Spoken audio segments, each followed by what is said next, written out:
Yanji Jimbor Zurdan Yumi Jang Zoner Monum Jimbor Ngam Jata, Tankar Tangam Zando, Shermando, Tomba Tuji Jana, Shamser Lo, Nature Teng Jankan, Yaur Tuji Sherno Yalarman, Jigme Phuntsok La Sura, Gorju Toban Power Shinjir Lo. In this segment of our class, we are taking a deeper and more comprehensive look at the profound philosophical concepts presented in the classic text, The Sad Song of Impermanence. Could you remind me what it was we were talking about yesterday, and which specific verse was that?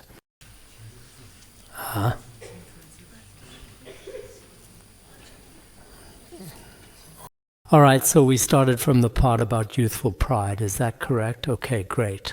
Young men and women full of pride in their youth, never once does the thought of death arise in their minds. Unaware of the messengers of Yama who inevitably come for them, they will deeply regret it when the noose is finally around their necks. Here, this passage is talking about those individuals in the very prime of their lives in the world. All those young men and women who are so full of youthful energy and happiness. In reality, they are truly attached to worldly matters. In their hearts, the thought has never even arisen. Will I eventually die? And will impermanence in the end come for me? Such thoughts, many people are like this. Let's take a look at some people, especially those in their prime, the energetic young men and women. They are completely absorbed in the day-to-day matters of this life, pursuing what they consider to be a good and beautiful life. Other than these immediate worldly concerns, they never really stop to think about when we will die or what to do when death comes. If we don't have the true Dharma, will the next life be full of suffering? They have never thought about this at all. Especially they remain completely and utterly unaware of the messengers of death, the minions of Yama. And the real question is, when will they arrive at your side? When the inescapable ropes of the messengers of death finally come to bind you at that very moment, you may feel an incredibly deep regret. In fact, death almost always comes so very quickly and without any warning. I haven't even thought about it. I was living such a good life. How could I die when I'm still so young? Why is it like this? It feels so terribly unfair. We often say to comfort ourselves that on the road to the underworld there is no distinction between old and young. This means that death doesn't care about age, and sadly it's the same in our world. On the real road to the underworld, there are those with white hair and those with black hair. There are all kinds of people, especially nowadays, whether it's car accidents or plane crashes, whether it's from floods or fires, and especially for those who die from depression or suicide, it's something that happens every single year. So many people all around us pass away. At first we think we want to build a family, to live a truly wonderful life. But before many days have even passed, one of them leaves this world and so on. There are all kinds of situations. That's why we talk about the impermanence of death. His Holiness noticed that these young people never even have a single thought about the impermanence of death in their minds. But in reality, things are not always so beautiful. Next, it says the following: young people in love of the same age express their affection with sweet words, deeply wishing to be together for a lifetime and to never be parted from one another. Yet the simple truth is that we do not know for certain how long our lives will actually be. As for those young people, contemporaries of the same age and year, they frequently use sweet and tender words to express the powerful love they feel, saying things like, never part for all lifetimes, making vows as eternal as the seas and mountains, like even if the seas dry up and the rocks crumble, but our love will never change, and so on. Yet before the seas have completely dried up, before the solid rocks have crumbled, the fragile relationship has already completely fallen apart, and so on and so forth. For all of those who sincerely wish never to part for life, we do not know. None of us really knows whether our lifespan is certain. The ideal of two people growing old together for a lifetime is a profound commitment. However, the journey is filled with considerable challenges as individuals change and face unforeseen obstacles, making it a truly difficult endeavor to sustain. Sometimes it's truly remarkable that even within just a few days, because the freshness has, in fact, already worn off, the official shelf life has now expired, and as a result, the ideal freshness period is completely over.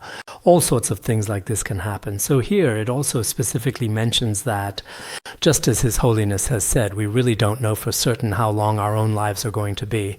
In fact, sometimes a person's life hasn't even reached its conclusion yet, but so many completely unpredictable things have already taken place. We can certainly see this for ourselves.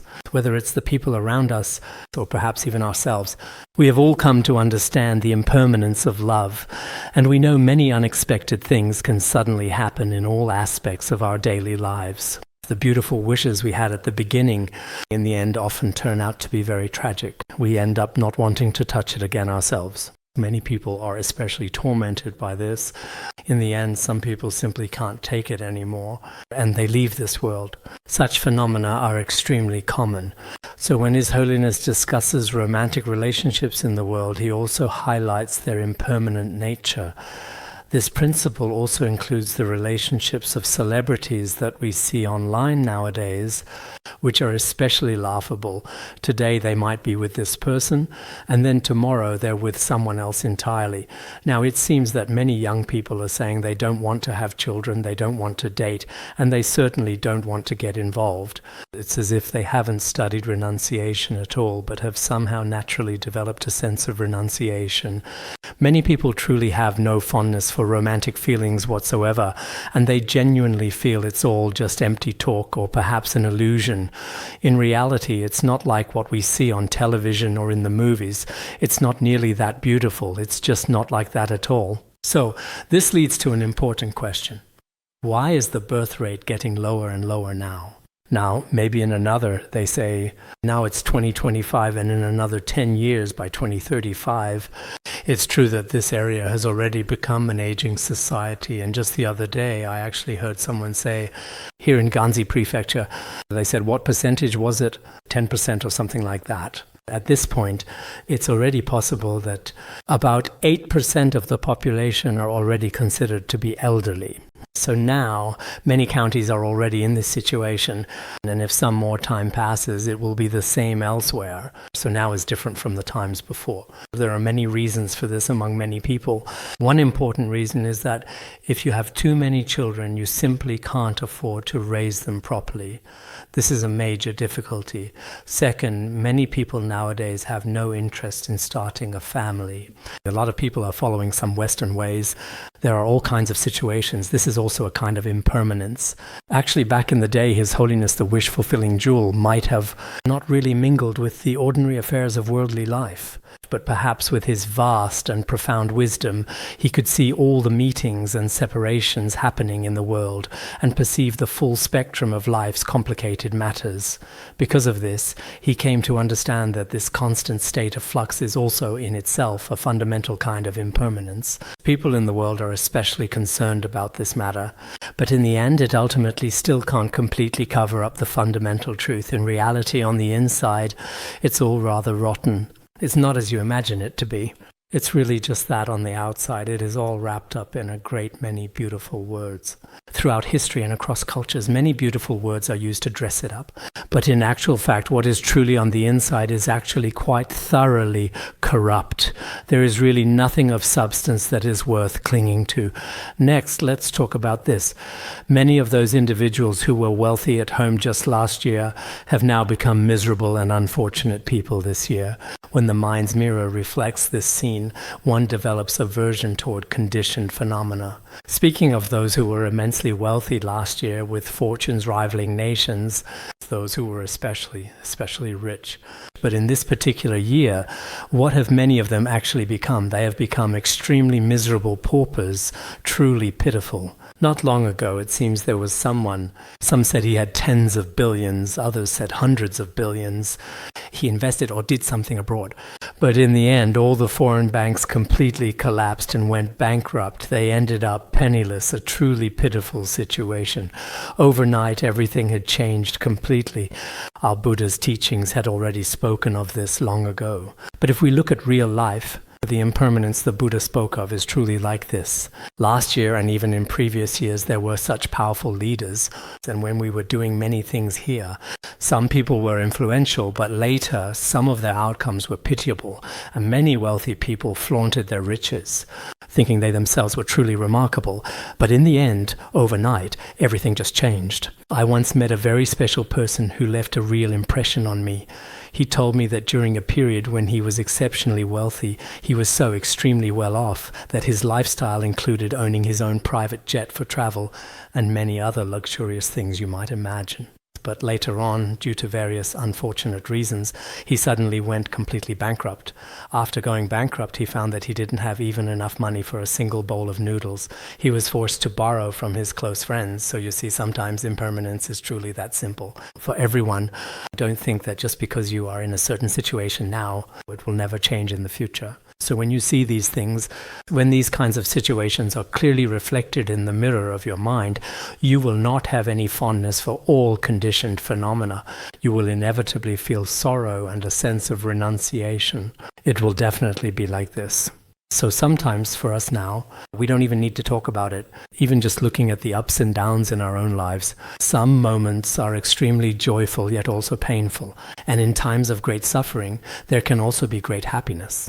Sometimes we are very wealthy and other times very poor, sometimes rich. Isn't this also mentioned in the words of my perfect teacher? A person's character isn't fixed. Someone could be good in the first half of their life and bad in the second, or vice versa. And in the second half, they turn into a very good person, and so on. Impermanence is especially easy to notice in the world around us. In this regard, everyone should also be sure to keep in mind that the things that happen around us, we often reflect on them as well. And if these things happen to ourselves personally, everyone shouldn't take it to heart. If you were wealthy, but now you have no money and everyone looks down on you, just remember, the Buddha said everything is impermanent. When I was young, I was truly very, very beautiful. But now that I have grown older, I don't even dare to look in the mirror. What should I do? The Buddha said, it's okay. You should think this way. In virtually all aspects of life, whether it's the individuals that are around you or even yourself, the concept of impermanence is indeed very important.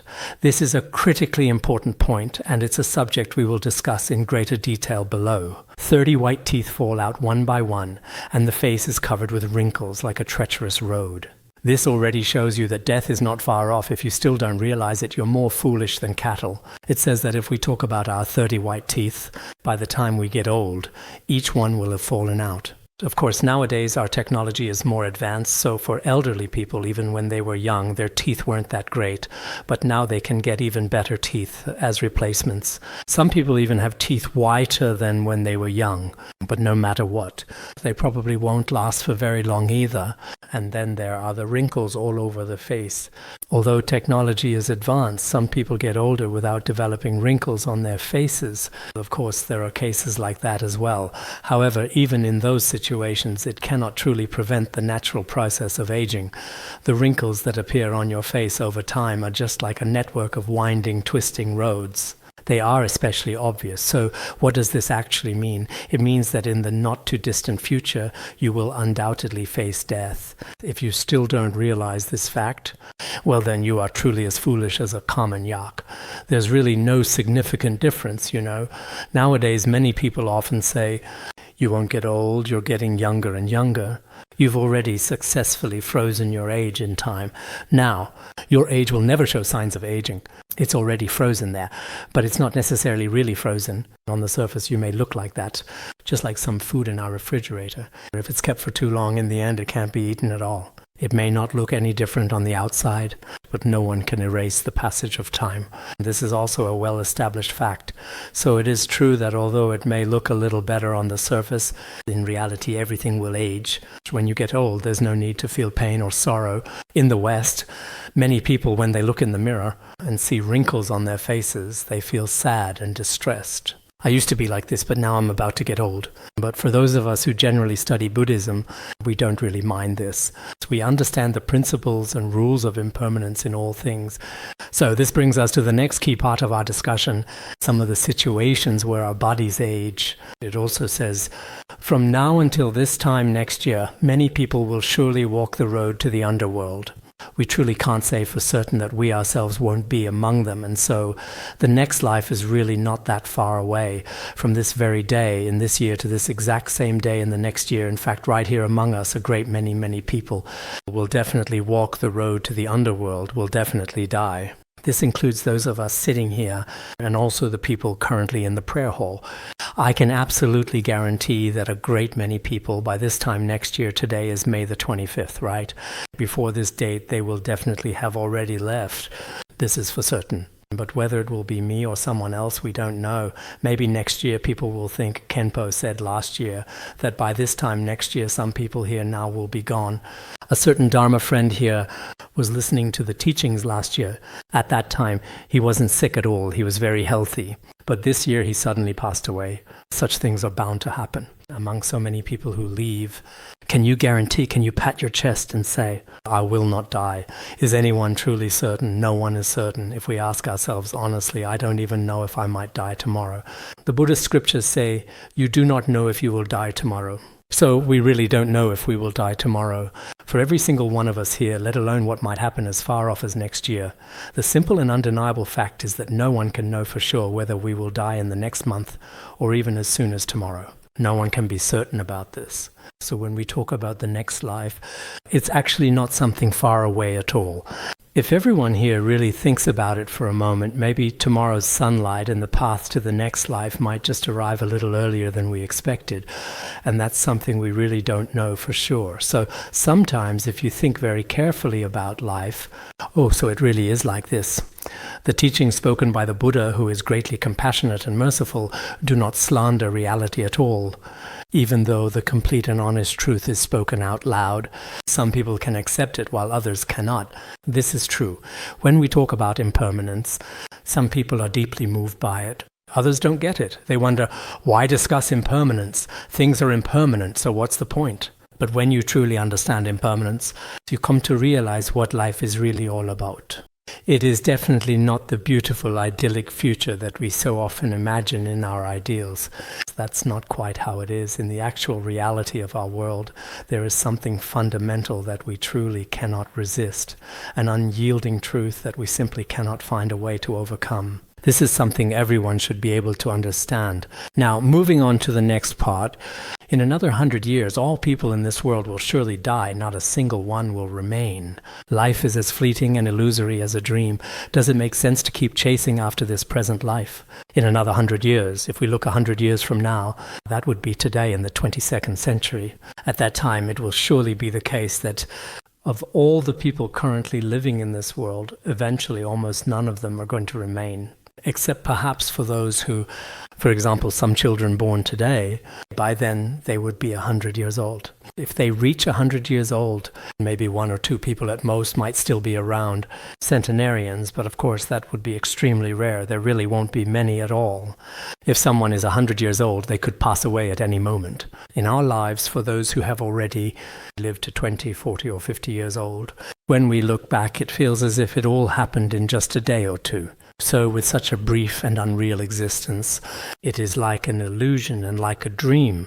Ultimately, how meaningful is it for us to pursue all the things in this life? The fame we chase, wealth we seek, do the talents we pursue actually have any real meaning? A fleeting moment of happiness, well, what meaning does it have? So some people might think, well, in that case, is Buddhism really just a form of pessimism? If life is truly so meaningless, why do we live? Here it says, it's not that all human lives are meaningless, but in Buddhism, the ultimate meaning has already been pursued to its fullest. What is that? When we talk about the rarity of human life is not without any meaning. You see, the liberation of human life is in fact truly meaningful. This is precisely what he means here. And I remember in the Buddhist scriptures, didn't the Buddha himself say, someone once said, all sentient beings have been our parents before. Then someone asked, if all sentient beings have also been our enemies, Buddha, why do you not emphasize that all sentient beings have at one time or another been enemies, but instead emphasize them being parents? The Buddha replied, samsara is indeed boundless and endless. They have been both parents and enemies. But here, to make everyone renounce, if you want to attain liberation from samsara, you must cultivate compassion. If you contemplate compassion, you can attain liberation. If you see all beings as enemies and spend every day hating others, not only will you not attain liberation, but you will fall deeper into samsara. So when it talks about the meaninglessness of human life, it actually refers to creating karma and endlessly drifting in samsara. These things are meaningless. But if we do good deeds and cultivate morality, concentration, and wisdom, then our lives will be meaningful. There will also be happiness in our lives. Don't we often say that people seek great happiness in life and seek the bliss of the Pure Land? There is also the great bliss and wisdom that comes with realizing emptiness, which will also arise. So in Buddhism, it is said that all feelings are contaminated, and as a matter of fact, anything that is subject to change is a form of suffering. However, this does not necessarily mean that all feelings, even eating, feeling happy today, or that the weather is nice. Does that mean we don't acknowledge such feelings? Of course not. Buddhism would never say something so unreasonable. So this is something that needs to be analyzed, and we will discuss it further below. Regarding the loyal companions from our childhood, it seems that most have drifted away to other places. Everyone inevitably wanders in the bardo, unable to determine oneself alone. Here he says that these companions from childhood, classmates of the same age, these especially loyal friends, now most of them have already drifted to other places. I see that in many big cities, if we ask you where your elementary school classmates are, you don't even know if they're alive or dead. A lot of people just don't know. They don't even know where their middle school classmates are. And it's possible that most of them have already left this world and become beings in the intermediate state. Since that is indeed the case, it becomes fundamentally and completely impossible for me, all by myself, to continue to exist alone in this world. Indeed, when it comes to our companions, peers, and classmates, it should be clear to see. This impermanence is actually quite interesting. Sometimes I think about it myself. Back when I was in junior high school, I really didn't have a great deal of formal education to speak of. In fact, I only went to junior high and then a vocational school. After that point, I didn't really study much beyond that. At that time, among us, things were actually still pretty good. When I was in junior high school, we were in a relatively small middle school. In that middle school, we were at the Luokema Middle School. All the boys lived together in a big dormitory. Our dorm could fit 10 people. With 10 people living there, if I count now among us, there was Tsering Norbu. He was in the 3rd year of junior high at the time, and he's already passed away. Chalima, also in the 3rd year, he's already passed away too. There was one in our class named Huatse. He has also died. Chebi, he has also died. And thinking back, there was one in the 1st year named Tenbi. He has also passed away. All told, 5 people have died, and now only I am left.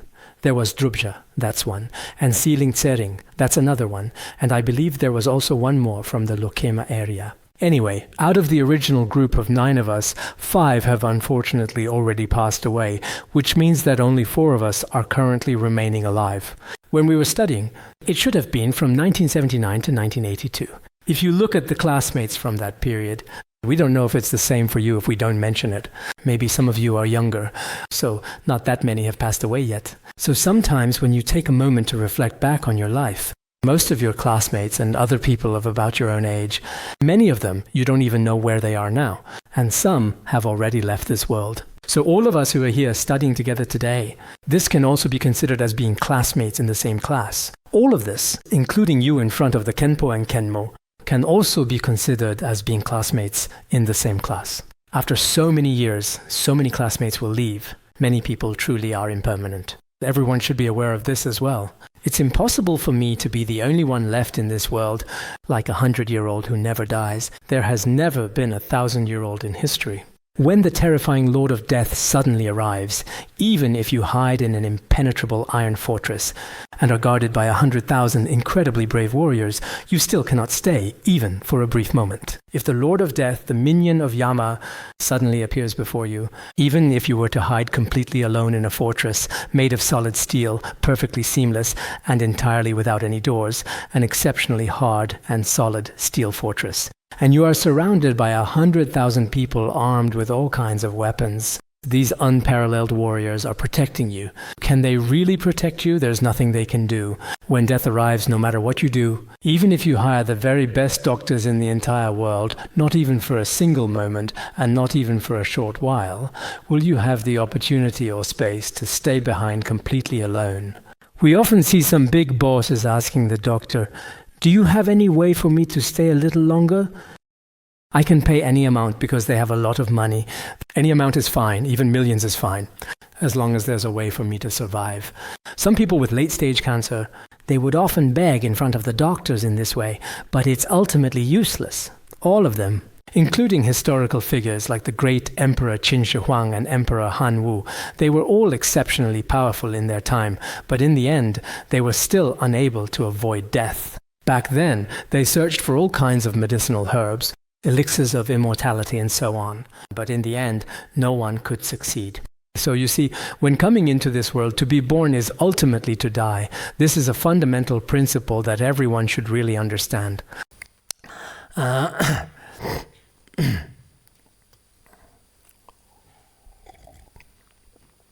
it says, even if you possess wealth throughout the 3 realms, the many Yama's minions will not accept bribes. Even if you rule over 3,000 Brahma kings, there is definitely not even a speck of an immortal method. Some people already possess an extraordinary amount of wealth, spread across the 3 realms or everywhere, or like the richest people in our world, such as Bill Gates, Warren Buffett, or the great industrialist John D. Rockefeller from the past, and many of today's wealthy individuals. I don't know if Jack Ma still has a lot of money these days. His fortunes have risen and fallen. Sometimes they say he has a lot, sometimes not so much, and who knows? People like Wang Jianlin, it seems these people aren't as famous anymore. Anyway, people like this, their wealth may not cover all 3,000 worlds, but perhaps in the human world or within a country, they're still considered quite well off.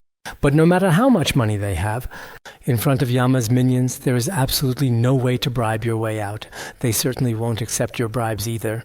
Even if you ruled over the 3,000 great worlds, even if you were to become as powerful as the deities Brahma, Indra, or Maheshvara, there would still be absolutely nothing at all that you could do. They don't have even the tiniest way to avoid death.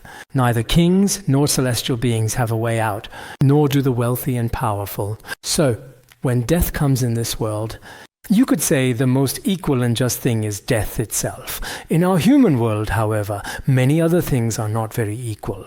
There are always some selfish people causing trouble, and all kinds of situations arise. But what is the most equal thing? You die, I die. Even this leader will die, and the wealthy will also die. The revered guru will die, and the disciples will die too. Yaks will die, all sentient beings will die. This is truly equal. So what do we do when death comes? Generally speaking, when ordinary people die, that's it. It's just like a fire going out or water drying up. But for those of us who understand the principle of cause and effect, death is not frightening because we are preparing for the next life. In fact, I am still heading toward my next life. This is the most comforting and meaningful thing for us. Death is nothing to fear. In my next life, I will become even better. Right now, I do not commit evil deeds. I do my best to practice virtuous actions now. Then, in my next life, by relying on the universal cycle of cause and effect, I will have the chance to become someone happier and more meaningful. Continuing on this path is certainly the very best way. Even the very wealthy will eventually die, and the most beautiful people will also, in time, die, with a beauty as truly radiant as a rainbow in the sky, skilled in hundreds of exquisite arts. When the great army of the Lord of Death comes, their bodies cannot move a single hair. Among us in this world, there are some who are especially beautiful, with features especially dignified, just like a rainbow in the sky. A rainbow in the sky is the most beautiful metaphor. Moreover, she is especially skilled and highly proficient in all kinds of arts, including, for example, dancing and much more, and is fully capable of performing all sorts of captivating acts that deeply move people's hearts. Such a so-called beauty, or you could say a so-called worldly kind of beauty, someone who can attract anyone, no matter who they are. In the end, there is absolutely nothing she can do. When the Lord of Death arrives, her body is so still that even the fine hairs on her skin cannot be moved. This is a departure from her time in the human world, where she was once able to accomplish many things. But when it comes to that final moment, many beauties at the time of their death are also very pitiful and miserable and relying on their looks. Perhaps in this lifetime, they have also accumulated a great deal of negative karma. Such people ultimately die even more miserably. In the world that we live in, throughout history, there have been many so-called handsome men, beautiful women, and all manner of different people. Throughout history, there have also been courtesans who were exceptionally skilled in a wide variety of artistic disciplines. And then there were also those who engaged in all sorts of improper acts. But in the end, no one can truly escape death. When they die, they are also very pitiful. And as for their next life, it is even more unspeakable. So generally speaking, in this world, there are some people who are a bit better looking than others and become especially arrogant because of it. This arrogance itself creates another kind of negative karma. Then they look down on and discriminate against others. Or alternatively, by relying on their overall physical appearance, or say by considering the fundamental structure of their body, they may have significantly more opportunities to create negative karma. Outwardly, they may seem glamorous and successful among people, but in reality, some of them are in a situation that is even more pitiable. There is an old saying in our world that illustrates this point, that high officials are not necessarily happy, and perhaps those without status are better off. Beautiful people do not necessarily lead meaningful lives, and perhaps being unattractive is actually better. If someone is unattractive, no one likes them anyway, but they also have a sense of inferiority. They generally won't commit particularly serious negative deeds, and they certainly can't stand out in front of anyone. Everyone discriminates against them. In this case, they have no confidence in themselves. They might just behave obediently and create less negative karma. So there are such differences as well. But in the end, everything is still impermanent. Many ill or healthy people have died. We should deeply reflect on this in our hearts. Truly urge yourself to face death and diligently practice the path to liberation as soon as possible. It is often said that in this wondrous world, we see people who are sick and people who are healthy, many of whom have already passed away. Some were very healthy, but suddenly fell ill and died. Some have been sick for many years and still haven't died. It is incredibly important that whenever we manage to calm our minds, we take that opportunity to deeply and seriously reflect within ourselves. When you reflect, you realize that many people, whether sick or healthy, have died. You urge yourself, knowing that you'll definitely die. So we must quickly engage in spiritual practice. Didn't I mention before, as discussed in the Bodhikari-avatara, someone devotedly practiced the Dharmapala Ekajati. He spoke with the deity as if conversing with another person. The practitioner said, "I'm a bit afraid of death as I practice. If I am going to die, please give me a sign in advance. Let me know ahead of time. Would that be all right?" The protector deity Ekajati agreed, saying, yes, no problem. One day, the deity informed him. He said, "A man has died up on the mountain." The practitioner didn't pay much attention to it. "Someone died. All right, that's that." Then another time, Ekajati came yet again. He said, "A woman has died down the mountain." And the practitioner responded, "Oh, okay. A woman died down the mountain as well, but still, he didn't." Then one day the deity came and said, "Now you are about to die." He said, "Didn't I tell you before that when I was about to die, you should give me a sign? Why didn't you give a sign? Why tell me now?" "I gave you a sign. The man's death on the mountain was a warning. When the woman died down the mountain, that was also a sign. You didn't say anything, so I had to tell you directly. Now it's your time to die. Nothing can be done." Indeed, today here at Larungar, we've seen many corpses where they recite Phowa, especially those Dharma friends in the shadowy mountains. Every day there are signs for you, ones you can actually see. Now take our so-called peaceful room, right? That office inside there. You can't see the bodies inside from the outside, but if you go in, you can see them. Inside, it's all the bodies we've put in cold storage now. There are several every single day. During the pandemic, there were just as many for a while. Even now, there are at least a dozen or so every day. This in and of itself is in fact a kind of sign, isn't it? When you hear that someone has died, it means your own time is coming soon too. Ordinary people just think, he died. Our classmates died and our relatives died. Yeah, they died and that's that. I'm definitely not going to die. He died, not me. So that's what he's talking about here. Whether we're sick or not, in this world, many people have died.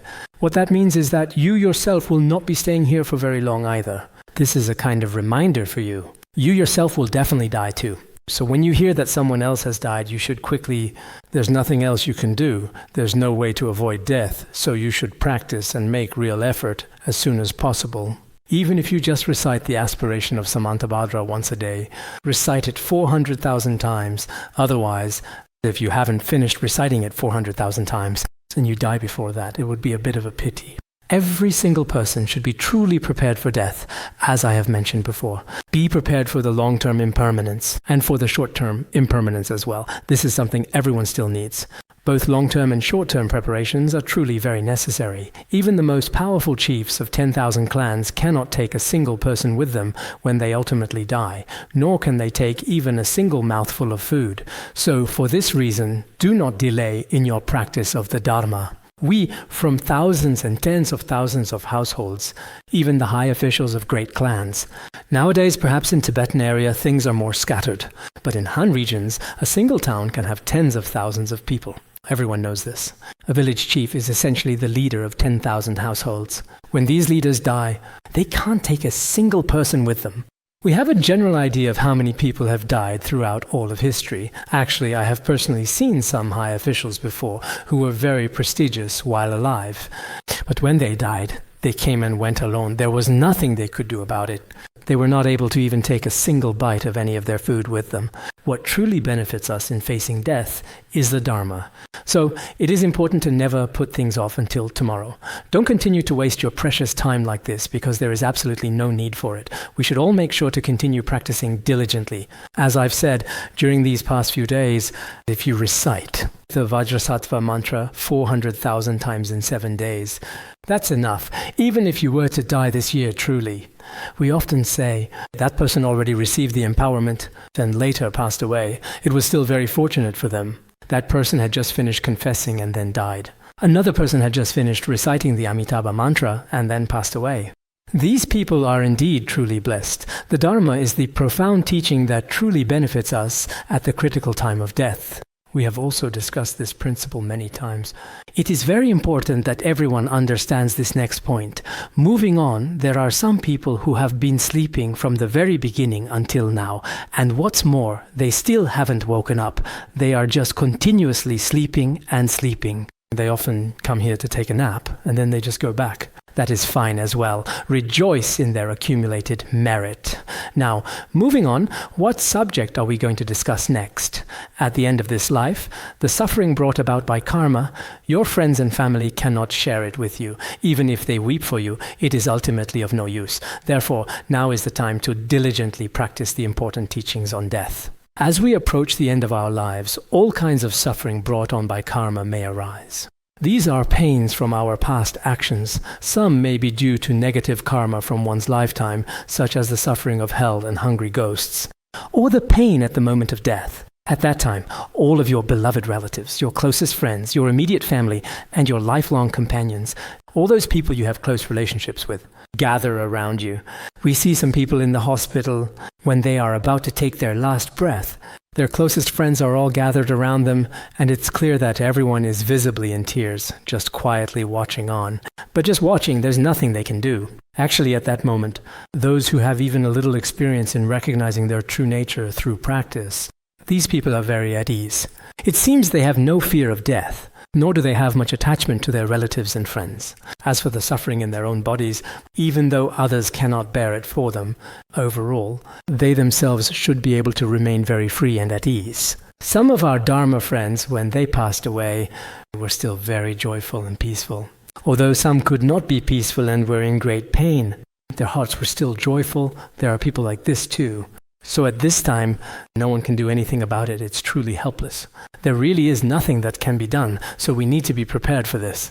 Maybe you accompany the patient, but in the end they will still leave. And when they pass away, there is no need to cry. In hospitals, even in India, it's like this too. In Tibetan area, there is also a custom.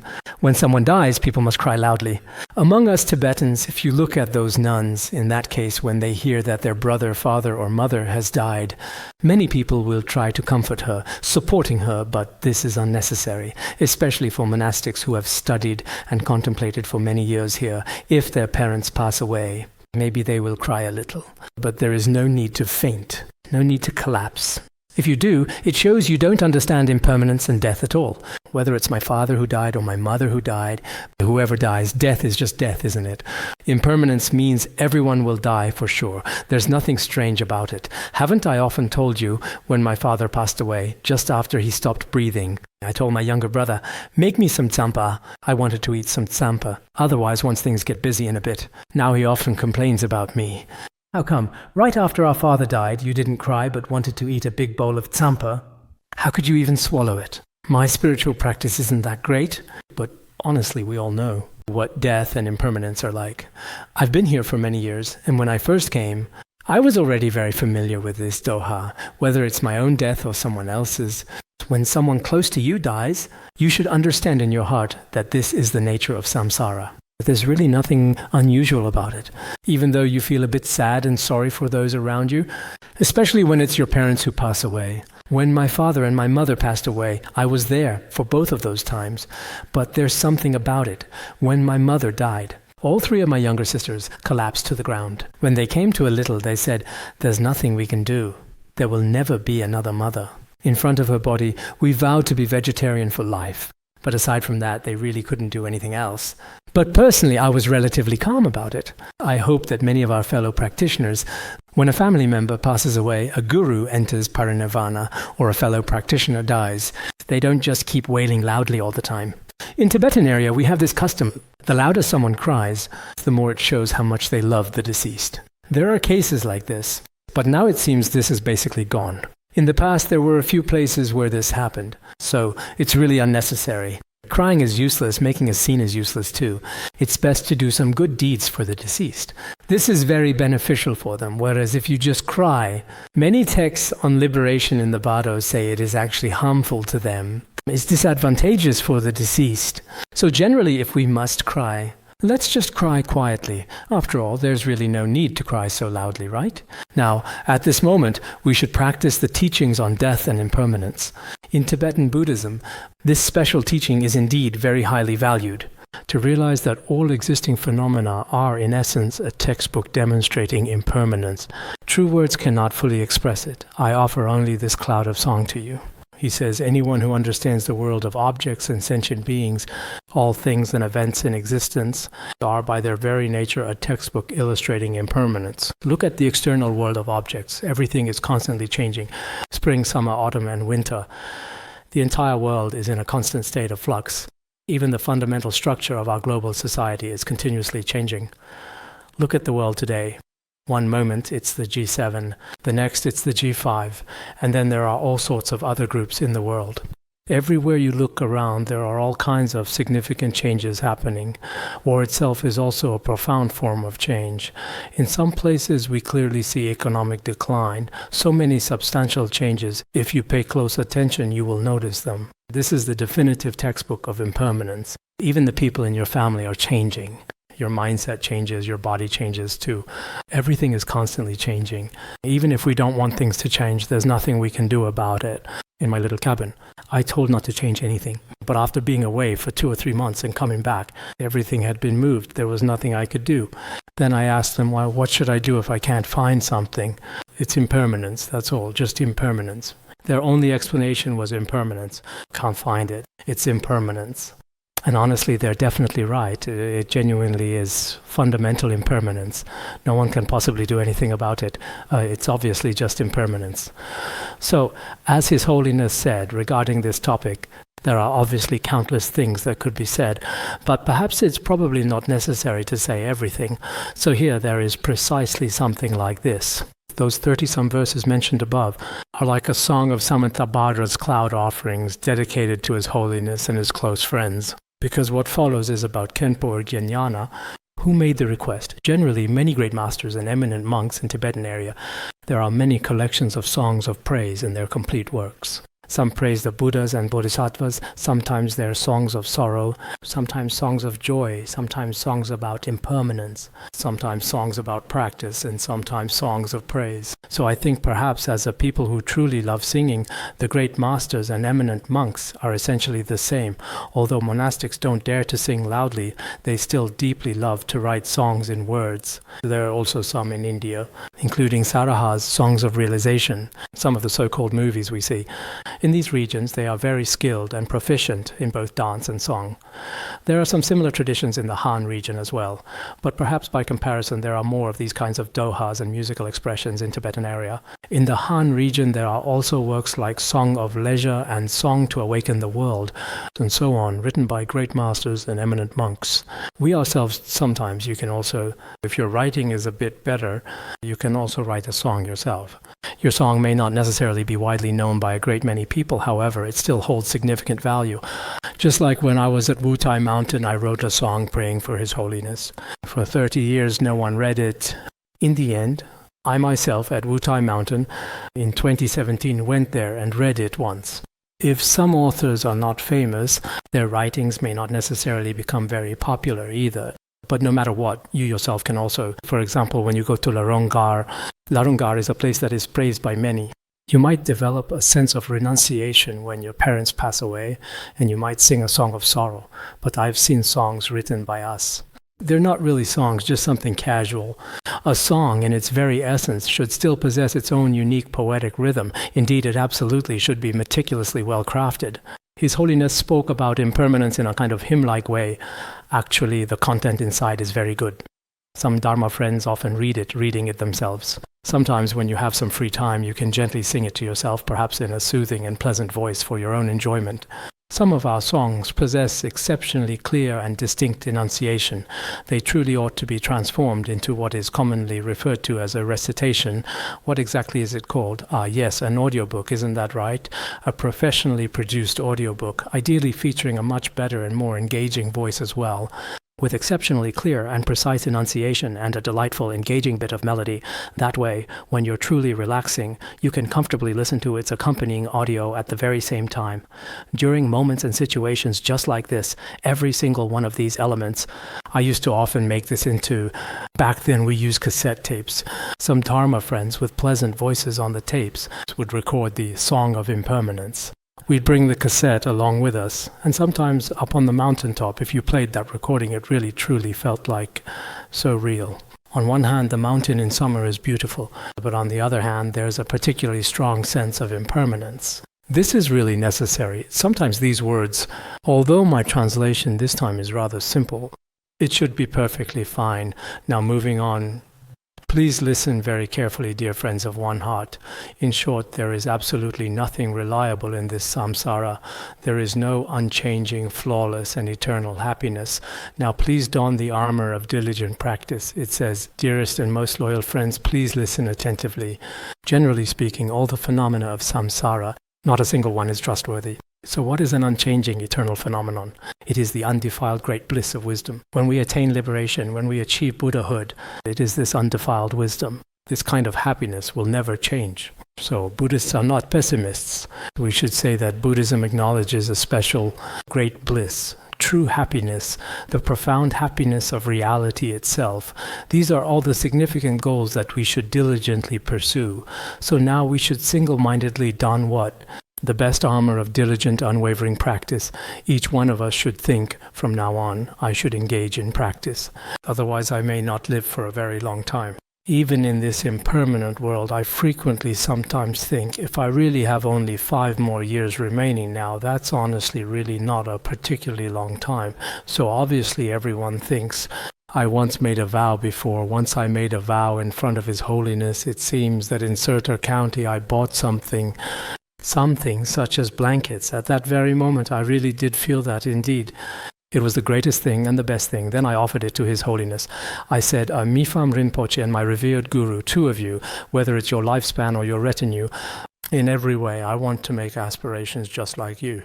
Isn't there a verse? I recited that verse. At that time, His Holiness didn't say yes, nor did he say no. It seemed like he just responded like that. But later I wondered, would this aspiration actually come true? If it does come true, Mipham Rinpoche would be 67 years old. So maybe there are still a few years left. If it doesn't come true, maybe it will be before that, maybe after. It's hard to say. It's the same for each of us. Some people might live to be 40 or 50, some to 50 or 60, some to 70 or 80. But are there any who live to be over 100? That's pretty rare here, right? Right now there are a few people here who are 80. Originally 60-year-olds were at the front. But now it truly seems like they're all completely just gone. Perhaps some of them have already gone to Amitabha's Pure Land, a place of ultimate bliss and peace. If we give lectures in the future, so we might need to carefully readjust things and then see how it ultimately goes. So the point is to practice diligently. May I, until the very edge of space, always honor my true protector and great teacher, Manjushri, bestow profound teachings upon all mother sentient beings, and possess the courageous wisdom of Manjushri. This means that today I make the profound aspiration, from this very moment now until the very edge of all space. Space has no boundary, so for lifetime after lifetime I will honor the noble spiritual teachers who are the protectors, like Manjushri, Mipham Rinpoche, who is inseparable from Bodhisattva Manjushri. I will prostrate before him, regard him as my root guru, and then to all these truly countless mother sentient beings, all I will transmit the profound Dharma, and may I possess the courageous actions and wisdom of Bodhisattva Manjushri. This is the aspiration. The following sacred verse clearly says this particular verse has 32 truly wonderful characteristics. At that time, his close friend Urgyanyana seems to be an old practitioner from the past. Maybe our old Dharma friends should know. Khenpo Ugyen Tenzin, who used the cane every day and kept arranging among nuns, saying, "Go past, come here, come. Don't see me off anymore. Don't go down, don't go down." When there are often long queues, there was a Khenpo among the nuns, whom His Holiness liked very much and often joked with, at that time when there were very few Han monks among us, in that place called Sami. Khenpo Ugyen Tenzin came then. It seems Tenzin Rinpoche was writing extensive biography of His Holiness then. At the very beginning, it seems he was there, and he said at the time, "When you finish writing the biography, I must be the first to get it." Later, it seems that during the process of Tenzin Rinpoche's writing, he spent just about 7 years writing it. Later in the preface written by Tenzin Rinpoche, it was mentioned that there was a certain regret. Many of old lamas at that time wanted to read the biography, but in the end their lives were cut short. By the time the book was finally published and available, they had already passed away. This was something that weighed on his heart, and he expressed this feeling. It seems that Ugyanyana, yes, it should be this person. His name was Ugyen Tenzin. If I remember correctly, it should be him. It was at his repeated urging that this connection was formed. At that time, His Holiness was probably also feeling a certain way emotionally. There was a sense of sadness because in that era, I checked, it should have been the Wood Dragon year, which would be 1964. At that time in Tibetan area, Buddhism had already largely disappeared. The famine had just ended and cooperatives were being established. Earth-shaking changes happening everywhere. It was an especially tragic time. At that time, with causes and conditions coming together, on one hand he was sad, and on the other, the Dharma friend's request. Perhaps it was due to the many changes happening throughout Tibetan area at the time, both externally and internally transformations. Perhaps His Holiness did not dare to speak much. He expressed sorrow, the impermanence of external circumstances. Perhaps he also had many meanings of impermanence within himself, and when thoughts surfaced in his mind, when causes and conditions came together, when these truths of impermanence arose in his heart, Ngawang Lobzang Chongme composed this on the 27th day of the first month in the Wood Dragon year, wishing for increasing auspiciousness. Yesterday I hurriedly translated it at Larungar. Yesterday I had planned to get through it all, but it seemed I couldn't finish. The prose version I translated. As I said, it's not convenient to explain it in that format. Today this can be considered completed. Although everything is impermanent, impermanence hasn't manifested. This teaching is complete, and that's something to be happy about. I hope that all the Dharma friends present here, His Holiness possesses an inconceivable blessing power. So next, although it may take just a little more time, some Dharma friends have indeed said it truly doesn't matter if it takes a few more minutes. Orzan told me you should still recite the transmission. So I will recite the transmission of the Tibetan A Sad Song of Impermanence, as well as the transmission of the 37 practices of a Bodhisattva, and recite both for everyone here.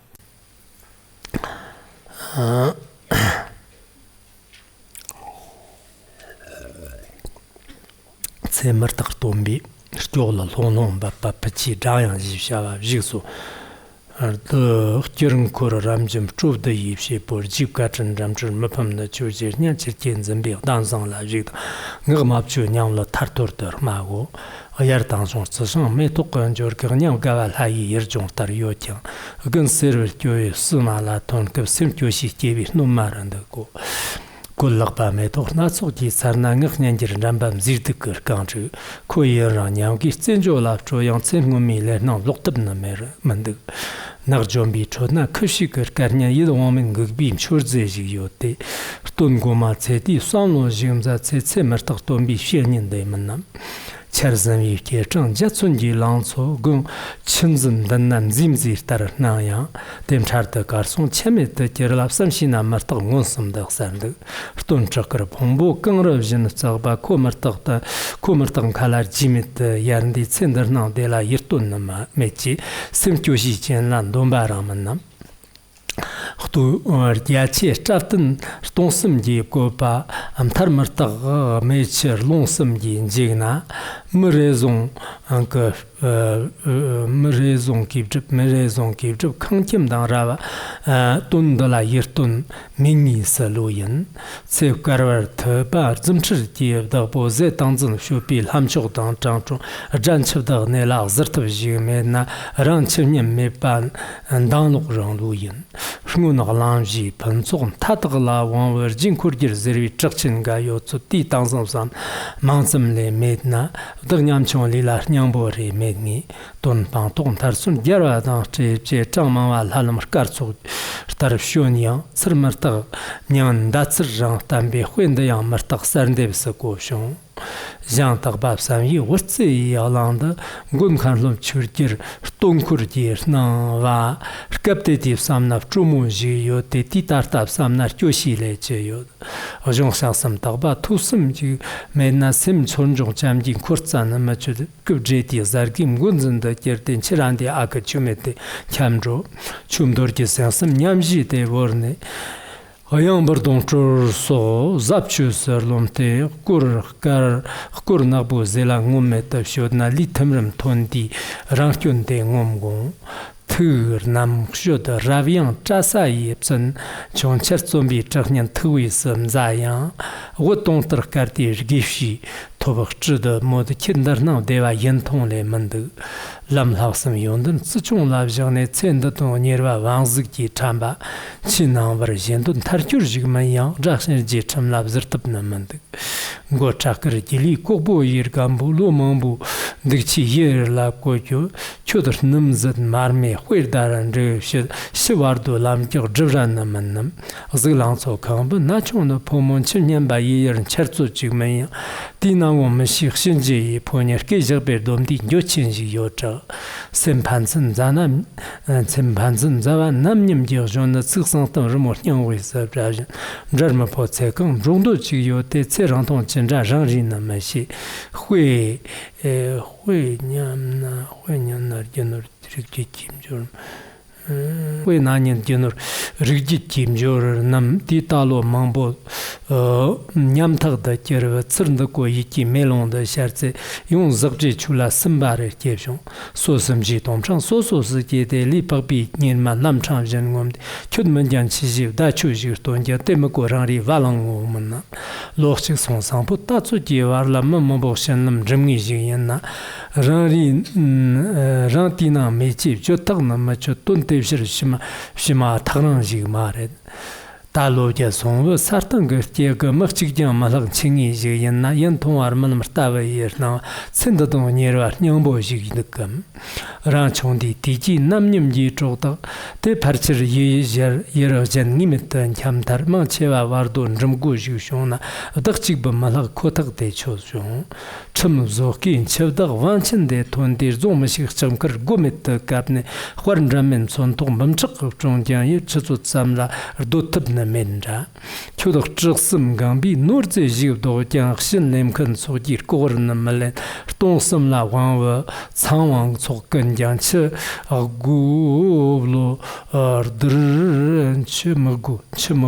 chimgo blo tver dirtsam megni zim zibam kayang jasur den jayang sim gibir jertsir yapchiglam ke jang chungchu ba xinji de chin ya ma li fa zamyang li fa li war wa zamyang youtube na mand na dio me ke o mambo ji shala sim nar de pawlap samno ji tongdang rang ibrin chivir kirmangu lagnab lo shitag marang tarlam la zonro de chir kur mambu gonzin ji hwanyan chiran di machig chawang de stache ze kangching cherbo wangchayang mebshir pangi ba tamchu shishur de manjo sendar na zap lernan gata kianin za zhog ma wu ngor kirna ma len mumchime gaya shatap na trashir da mandig chichu zhibala mbarran samshina nangzang zhiba yichu gan tsimir tak tomba huicharang yamshin ngam abju khtamla zantana med molum chochin tezam chokki lambarlo yang sonda yamtun nyang de ka chobo shir kori chula yirtun jigme shirti namya manjir zogme kiyevdeva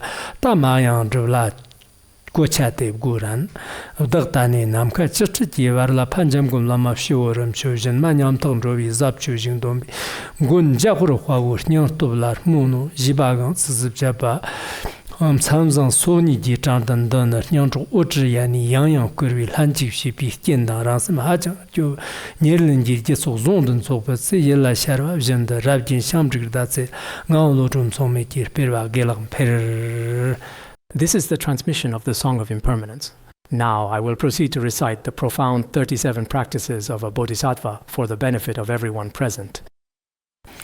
Gerji Lolan Zimzo the Magic so Namologa Jorae, Kunjogan Ro, Messi and Ro, on the Chit, the Pelam Chotam Jenison, Gonarto, Gosum Kibishon, Pandem John Zobazan Genum, Damju Jolation, the Teana, the Lolan Silaro, the Pediatinam Gilon, Japretam Jutin Yakato in the dozen Corum Soldiers.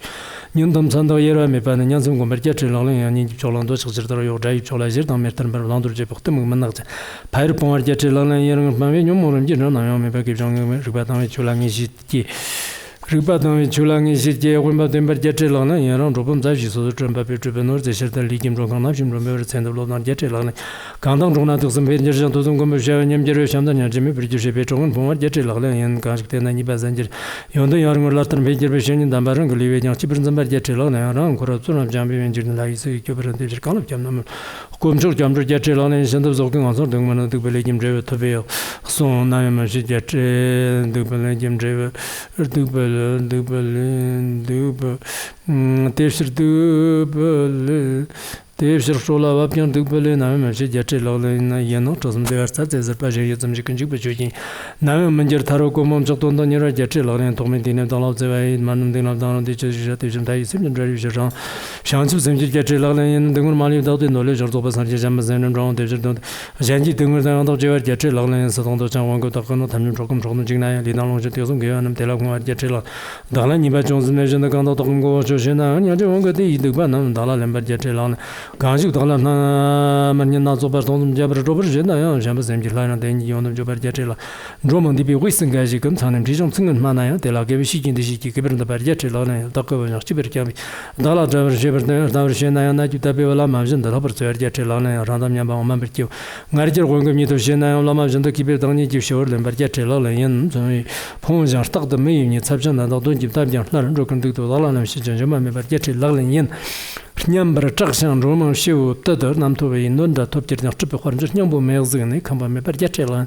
Rangizet on Tawa Materna Shiro, Torember, and Jera, Nishamdan Jamon, in the right Jetelon, do beyond the lands, set on Jetum Jet of Trip and Perrin. Canadians are keeping Bonum Telepon, Jetelon, and Zertano, and the door, Rangus, and you don't need problem Tatan, the Nation of Zondum Samanam, Jetelon, you the 1 year from Trapana, Ayarji teaching Jason Children, Zibberno, Dimber Mestajan, and Jerpon, Jetelan, and the Nalo. Not all members and turn of them at the Jetation. Mountain Kingdom representative Jetelon and Shan, the village on Tongon of Jerome Bonala, which go. They share land and Narman, Mary, Jimbaton, or Jetel Laglin. Earlier today, I commenced reciting and subsequently teaching at precisely 8 o'clock. Consequently, my tongue has been continuously moving and speaking for more than 2 full hours straight. So now as I begin to recite, sometimes my pronunciation is a bit unclear. My tongue has been going da da da da non-stop, and it is still moving continuously. Now it feels a little bit tired, just now while reciting, then teaching in between, and now reciting the sacred transmission. I've been diligently making it work non-stop, and now I'm making it go again.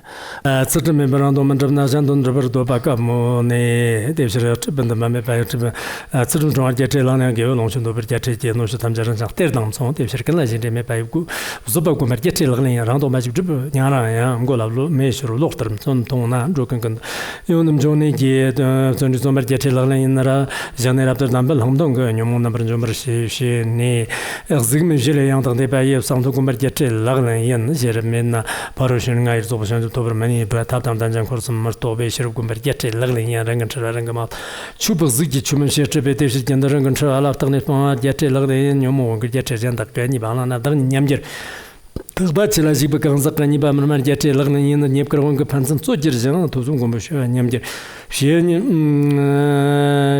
chimda jemda am za și când jemda când la chapar pun merge ce la să mă să că jemda prin Яро чекишо црням гераве тежржанги едмо црзумарге челане ньомо комнаним болокка жанчан шихти ним somzone чаксоним ботам мартематам бурно шибарге челане дона кану шолым жежигеран кесем генер кипчендаж ргемда тана шивжим дамбай жандун барге челане интер тарпсум бир жибер гевер наман тайын ровер тыңрыпсар шишер курс намбра тагба шерепти шанчып Back in the year 1989, when we were in Daofu, His Holiness was giving the profound four-heart essence empowerment. There were two Dong Rinpoches at that time, one from Sertar and one from Daofu. The esteemed Doang Rinpoche, who hails from the sacred region of Daofu, graciously recited the profound and ancient transmission for us. He pronounced every single syllable with extraordinary clarity when he recited.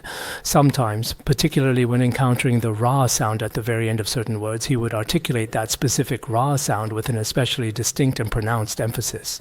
Everyone felt his chanting was pleasant to listen to. So he took Dorji Tamjurnan Sombi Tom Tamarnam Jason Jim Jan, Jatinam Jalan Sumchet, and Jatila Tom the Koda Loman Lodromaja, Sharon Kibati Mamchi, Yang Dotan Damison of Tempi, Sherajatinam, Jatilan and Termin Labar of some Gunjan Jatijubar Lapsin, Loman down the Tampo Kavi, Sheragatam, the last what you beat. So Tamarnam Jusoban Zata, Sir Television to give Kan Tonum Consumption, Zemchok, Talamani, Parism, Sombre show Jibanda, Razin, La Pampiton, the London River Mountain, but Tommy, Nitchin big the Jaravago. Sonum de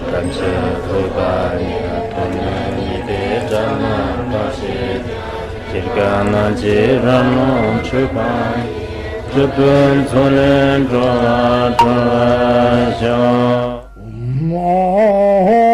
Bandangara Badna Sodargye Bandangara Badna Sodargye Bandangara Badna Sodargye